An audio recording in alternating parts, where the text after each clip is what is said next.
It was all a big mystery to me. So it started out as one day, just for fun, lasted for 5 years and 3 books and something like 1,500 pages, and became a trilogy.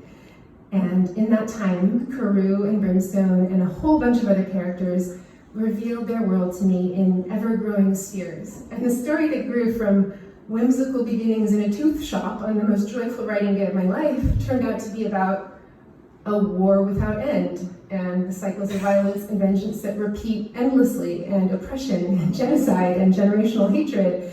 And it was, I eventually realized, Romeo and Juliet with angels and devils. And we all know how Romeo and Juliet ends, and I did not want to tell that story. I wanted my Romeo and Juliet to fix the world. Small order there.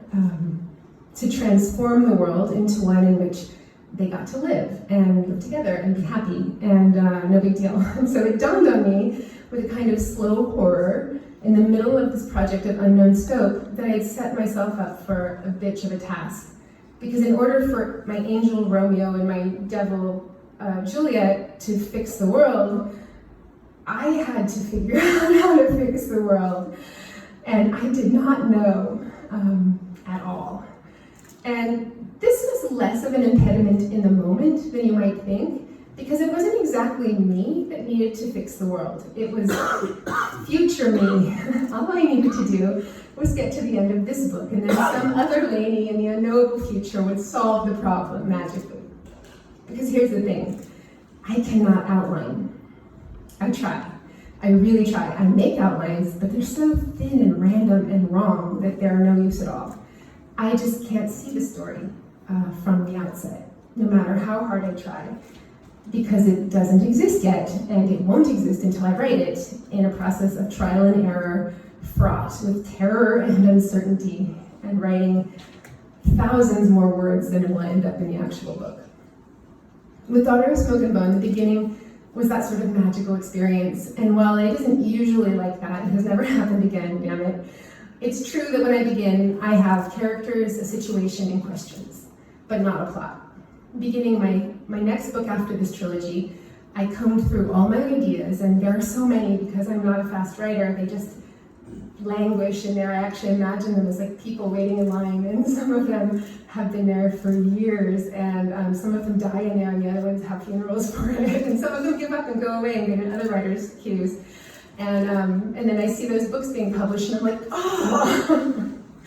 But in this case, it was one of the ideas that had been in my mind the longest, and for decades possibly. And she came from a dream, and I rarely remember my dreams, so it's I'm not really sure, why I remembered this one. But it was just a piece of a little snippet about a young woman who lived high above a human city, and she would send nightmares to the people who lived in the city. And I didn't know why.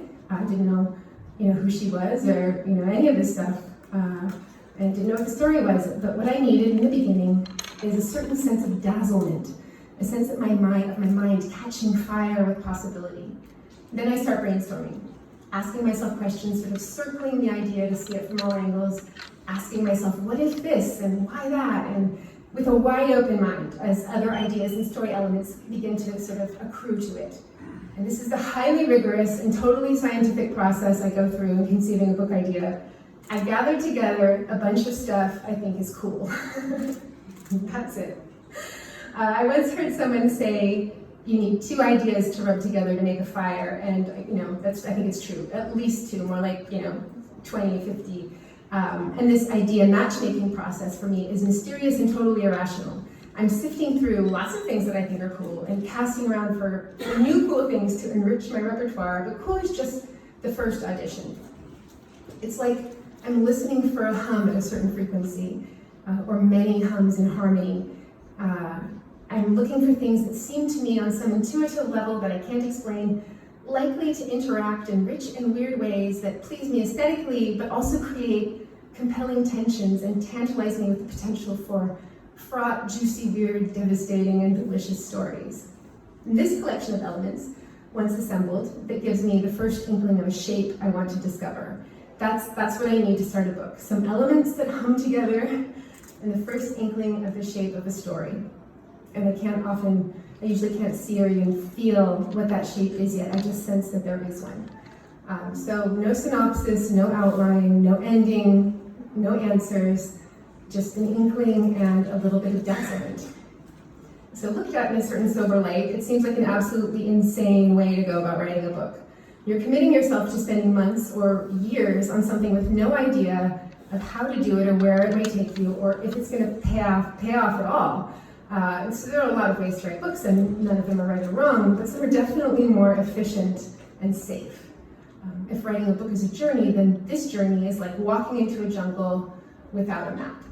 To find your way, you have a choice between a compass or a will-o'-the-wisp, the spheres of fairy light that tempt you deeper and deeper into the forest in order to get you lost. So I think outliners, they're choosing the compass. They're going to get through to the other side in the most direct possible route.